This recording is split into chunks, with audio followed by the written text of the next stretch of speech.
Good morning students. जो आपका हमने चैप्टर शुरू किया था लेसन 3 आर क्लाइमेट, जिसमें कि हमने अब तक देखा कि कैसे जो है इक्वेटर लाइन जो है वो जो टेम्परेचर पे इफ़ेक्ट डालती है और height above the sea level से जो है हाइट भी इफ़ेक्ट डालती है किसी जगह के क्लाइमेट पर। तो अब हम नेक्स्ट पढ़ते हैं डिस्टेंस फ्रॉम द सी, समुद्र से दूरी। The sea also affects the climate of a place. समुद्र से दूरी भी जो है वो जलवायु को प्रभावित करती है। ठीक है, समुद्र जो है वो भी अफेक्ट करता है जलवायु को किसी जगह के। The coastal area are cooler and wetter than island area.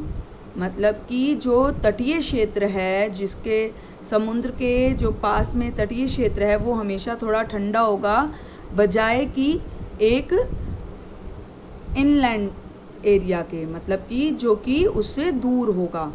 Clouds form when warm air from land rise up and cool air from the sea takes its place.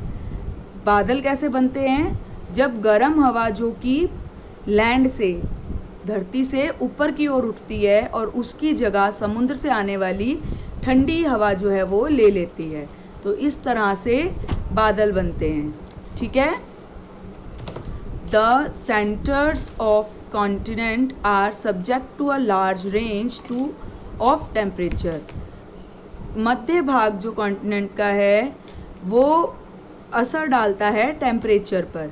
In summers climate can be very hot and dry as moisture from the sea evaporates before it reaches the center of the continent. जो गर्मियों में वहाँ का temperature है बहुत ही गर्म होता है। मध्य भाग जो होता है कॉन्टिनेंट का, वहाँ पर बहुत गर्मी होती है। क्यों? क्योंकि जो समुद्र से आने वाली हवा, जिसके साथ में वो मॉइस्चर लेके आती है, वो जो है इवेपोरेट हो जाता है, वो जो है उसमें से ख़त्म हो जाती है मॉइस्चर जो है उस मध्य भाग तक आते आते। ठीक है। This is the reason that Delhi is very hot in summer and very cold in winter. और यही रीज़न है कि दिल्ली जो है वो समर्स में तो बहुत गर्म होती है और सर्दियों में बहुत ठंडी होती है। In the same way Chennai experience very few changes in the temperature in both season as it is near the सी।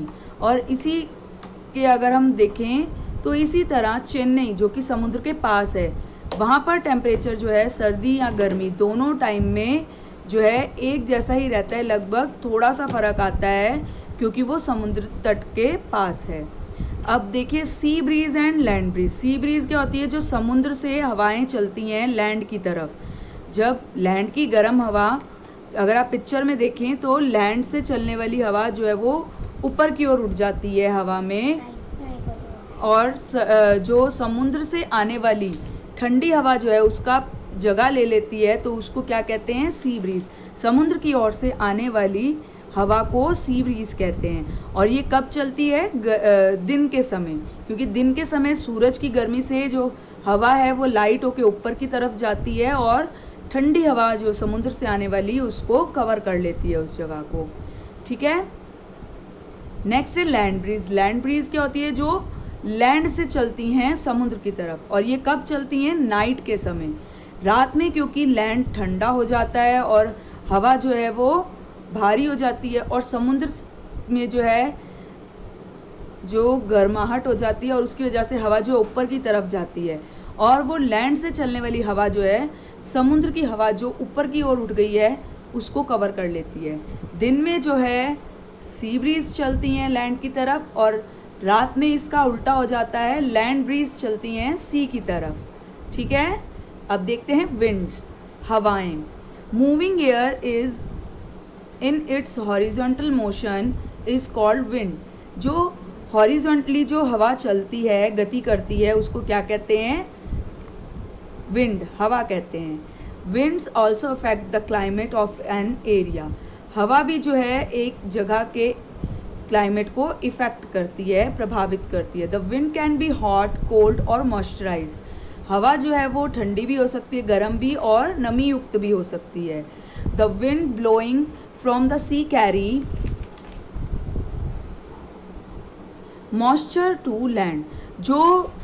जो हवा समुद्र से चलती हैं वो अपने साथ में नमी को लेकर चलती हैं ज़मीन की तरफ. These winds bring rain, और यही जो हवाएं हैं वो बारिश लाती है. This system of rain is called monsoon. और ये जो सिस्टम है जो बारिश आती है जिन हवाओं से, उसको क्या कहते हैं? मानसून कहते हैं. The wind that blow from the hotter region spread hot weather condition. और जो गर्म जगहों की तरफ से जो हवा चलती है वो क्या करती है? वो गर्म कंडीशन देती है, गर्म जो है हवाएं बनाती है. Such kind of winds blow from hot desert area to the north plains in our country. और कैसी होती हैं हवाएं? जो हमारी कंट्री में डेजर्ट जो है वहाँ से जो है चलकर नॉर्थ प्लेन की उत्तरी भारत में जो मैदान है वहाँ तक आती हैं. वो क्या है? वो गर्म हवाएं आती हैं.